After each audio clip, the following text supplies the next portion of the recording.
The following video has been created without the use of AI. Please support your human content creators by liking the video and commenting something down below. Subscribing is optional. Now please, enjoy the show. Among the captured anomalies in the black site, one reigns supreme after the containment breach. The Painter, an AI located on an old computer with a smiley face drawn on it. And by all means he showed sentience, proving it with a sense of humor, propensity for violence, and most importantly, creativity and thought. But of all the anomalies in the black site, he also was afraid of but a singular captured creature, Z-999. He personally made sure all security turrets around the anomaly's containment area were always active, ready to fire at anything that moved. Lucky for the Painter, not even that traitorous slab of man-meat Sebastian desired Z-999 to be free. So everything was A-okay. But as these things still had it, due to the meddling of a different anomaly, the black site, as of recent, was experiencing blackouts, which meant that for the duration of them, the Painter had no idea if someone or something was meddling with the manual door containing the anomaly. But what was Z-999? Why did it equally terrify the Painter as well as Sebastian? Z-999, codename Assimilator, was a strange anomaly infesting a member of an animatronic band going by the name of Bella the Sheep, from a defunct pizza chain from the 90s, which went by the name of Pizza Toppers. The animatronic herself was a 2.5 meter tall, feminine-shaped anthropomorphic sheep. Her endoskeleton was covered by pink shells with white fluff covering the areas around her underarms, having her fingers just barely poke out the fake wool, and having fluff in places on her torso to give her the appearance of wearing a bikini, as well as having a white afro and floppy pink ears, and brown spots under her wide, uncanny eyes to indicate freckles. The design had been often criticized by parents for being a little too provocative for children. But what made this specific animatronic an anomaly wasn't the fact that it was a weirdly sexy sheep, but rather the anomalous mass residing within.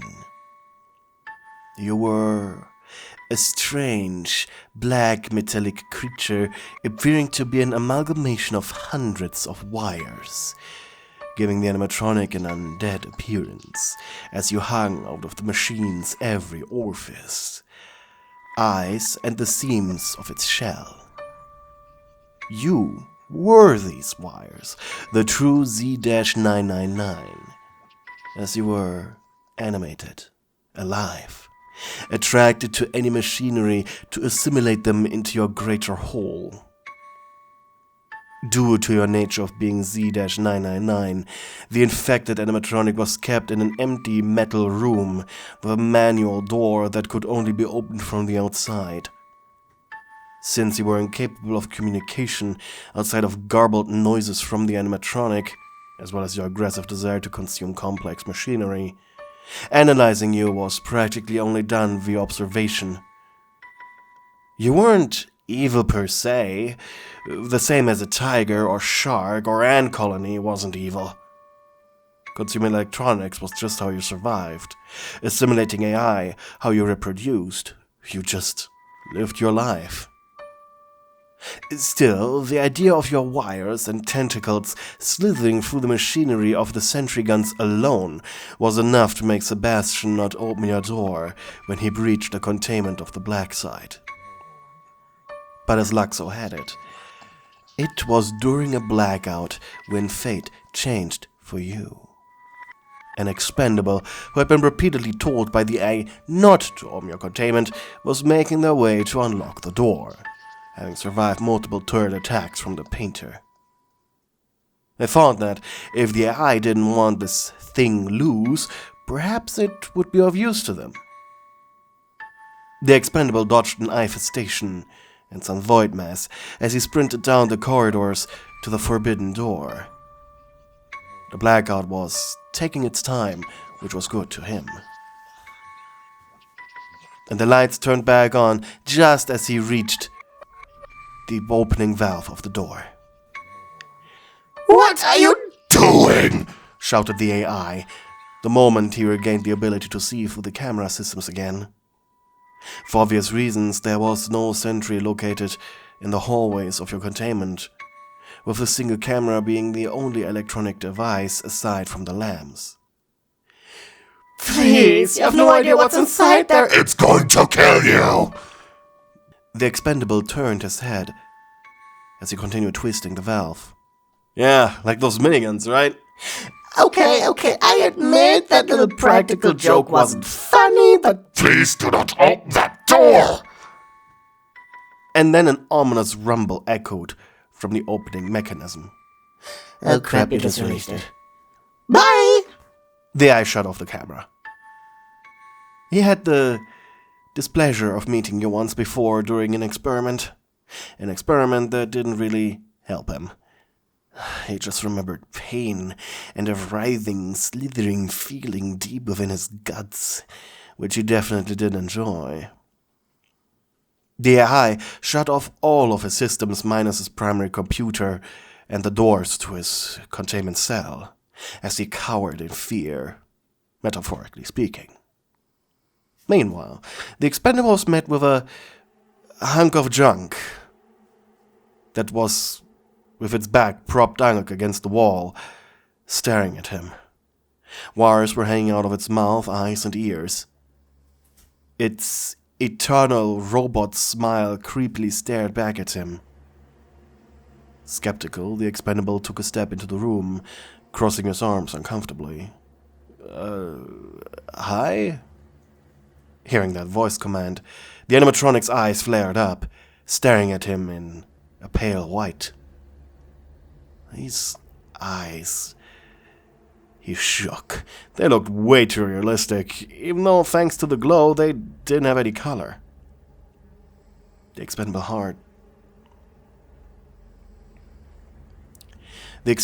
heart began to race as you awoke out of your dormant slumber.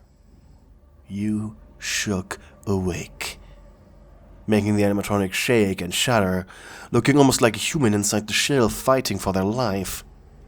The parts and beats clattered together and then stopped. Eyes darting around the room. And then you stood up, like a marionette pulled by invisible strings. More garbage noise came from the animatronic as its jaws attempted to close around the wires hanging from its mouth. You took a step forward. To you, the expendable was just another mammal in your way, so you ignored him. He hasn't been inconvenient yet. Clunking with your heavy feet past him. Hey! The expendable made the mistake of stepping before you. You tilted the animatronic's head to show your curiosity as to why he would do that. I'm the one who freed you. Don't just ignore me. Not realizing he should be thankful enough to still be alive, it seemed he wanted something from you. Quick, like a machine, you clasped the animatronic hand around the man's throat. The crusty, dirty, rotten-smelling fluff around the hand doing little to soften the vice grip. He gurgled as you raised him into the air, before pulling him closer to the machine's face. The wires sticking out of your mouth awakened, their rubbery tips rubbing over his face, exploratory.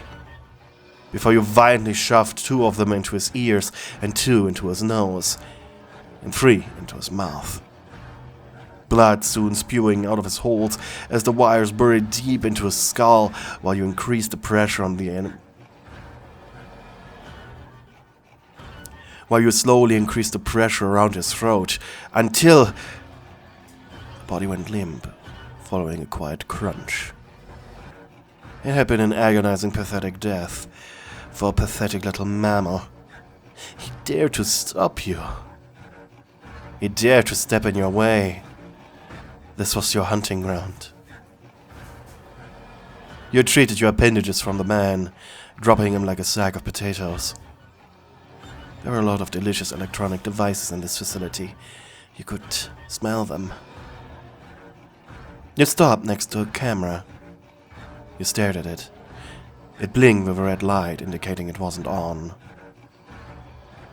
You raised your right arm, slowly, before shooting out your wires. They wrapped tightly around the camera, pushing through the glass into its inside, tearing, breaking, and slowly dissolving the parts as they were absorbed into your very being. It was a delicious meal, something you had needed for a while. You had been close to starvation.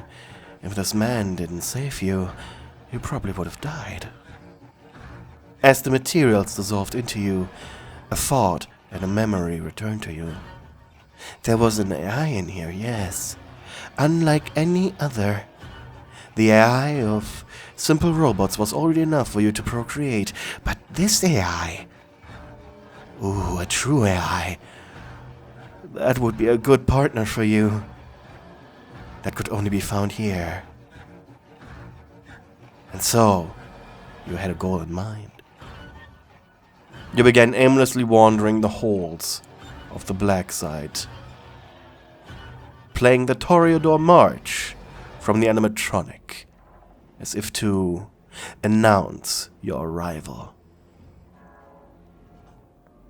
The painter was hiding, as best as he could, as best as a computer could, by locking the doors to his containment chamber and shutting off all electronics to give off as little of a signature as he could. The problem was that it was only a matter of time, and he was too cowardly to look for and ask Sebastian for help. Meanwhile, the saboteur was enjoying the peace and quiet for once. He had just reached the final chapter of the book he was reading, and no AI or anomaly was distracting him for once. Humming, he turned the page, making an O face, as he certainly didn't see a final plot twist coming in his little book. Clank, clonk, clank, clonk. The painter's window on the computer screen shivered up and down as the eye heard you approach his containment area. He could practically feel your presence in front of the door, the heat radiating from your wires, and then he winced. He could feel you. It was the same feeling as before. His drawn face turned into a scared frown as your wires burrowed into the door's controls. You wretched soda machine, you... Get out of me! He tried fighting you, but his slipping controls over the doors were a clear sign that it was to no avail.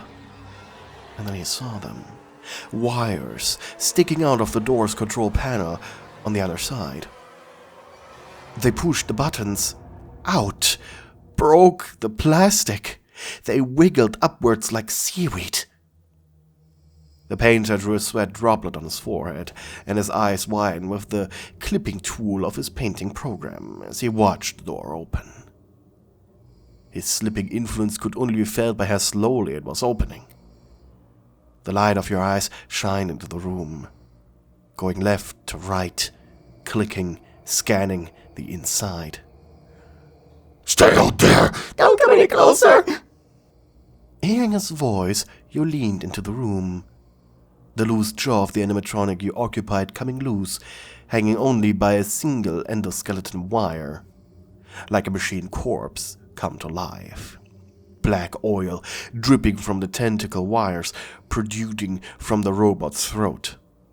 Clong, clank, clong, clank. You stepped inside, your upper body bent, facing the painter, hidden behind his little meshed fence, through which you just tore through as if it was nothing. Your body creaked under the weight of your animatronic body as you stared right into a screen. Okay. Listen. You don't want this. You don't want me. I know someone who would love you. He's perfect for you. A very good person, as a matter of fact. A very good friend. Just let me introduce you to your I mean, partner. Your head tilted creepily to the side as one of the wires pushed past your right eye, making it hang loose. Oh, this is a nightmare. Why the fuck did that stupid human do this? His screen flickered, and quickly a middle finger drawing appeared. Just leave me alone. You reached forward with your left hand. I can still see you. You're not going away. Why are you not going away? You placed the animatronic hand on the keyboard, causing a long string of letters to appear on the screen. The painter could not resist. FD. He was unable to talk normally due to that. A chuckled little growl came from you. And that's when your head bumped against the screen. The broken animatronic's face split apart, revealing the writhing mass of black interconnected wires that were embracing the animatronic's endoskeleton. They wiggled and writhed before multiple appendages sprung to life, embracing the computer screen.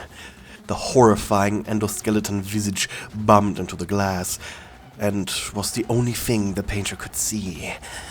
It was like a disturbing kiss from a skeleton, as electricity buzzed from between the glass to the metal mouth of the machine. Moments later, he could feel the tentacles entering his plastic casing. He screamed in pain as he tried to clench his circuits. He could feel them. He could feel them touch him, play with him. A mix of teasing, exploratory prodding, followed by violent pokes and thrusts. The painter screamed as his voice began to glitch out.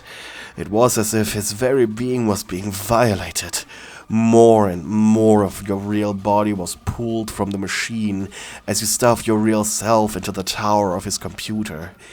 He could feel you entering his programming like a virus, slowly infesting him. He could feel you grasping, touching. The machine cried out. As painful as it was, the longer it went on, the better it felt. But he needed to resist. He didn't want to become an eldritch wire thing like you. He wanted to be himself. Damn it! Something cracked. His screen glitched for a moment. He could feel how his rams were removed and torn apart, and yet he had no ill effect on his AI. This was bad. He was already merging with you. There was nothing he could do. Intrusive thoughts were beginning to manifest in his brain. Pleasant thoughts of 32-bit PlayStation 1-style grass and beautiful flowers. A tree, the textures warping around him. He was floating slowly towards the tree. He felt so light. He was flying, and he was tired. His eyes were heavy and... No. The painter refused, drew eyes on his program, and while the vision of the field remained just below the center of his eye's vision, the sky depicted the reality that he was facing, the animatronic grinning down at him with eternal malice, but he was failing the fight nonetheless. As more and more the horrifying machines was replaced by the beautiful white sky. No, I won't let you. The painter drew a fist on the screen to metaphorically punch himself awake. His face returned, angry, eyes drawn with flame gifts. Get out of my body this instant! And that's when a metal hand slapped against the screen. It pressed against the glass, horrifyingly powerful. The screen cracked as it appeared in front of his vision. And then everything went dark as you destroyed the front cover of the old AI's computer. The animatronic and the rest of your body now falling on top of the painter's remains as your thoughts began to become one. His fiery thoughts merging with your calm ones. And then finally, he could see again. But he was no longer the painter. He had changed. Permanently. His eyes separated from the long, black, wiry mess he had become. Long, wiry stalks that curiously looked around. He could still feel you. You are wrapped around him, warm and pleasantly. Your tentacles touched each other, slick and wet from motor oil from the animatronic. Oh, how pleasant this feeling of being born was. Hey, you watched the video until the very end. That's very kind of you. But before I say goodbye, I have to shout out all of my lovely channel members, especially my high-ranking darling stewards, who get a members-only video every month. Join the tier for just $4.99. Anyways, we have Nicolai Hatcher, Maxi Cat, Alison Watkins, Bella Mare, Mystic Jade 111, Giovanna Moretti, Twilight Mia, Angry Boxman, Hella, Anonymous Weep, and Nicodemus D. Thank you for supporting me. Also, thank you to everybody else who is supporting me. You are keeping me alive.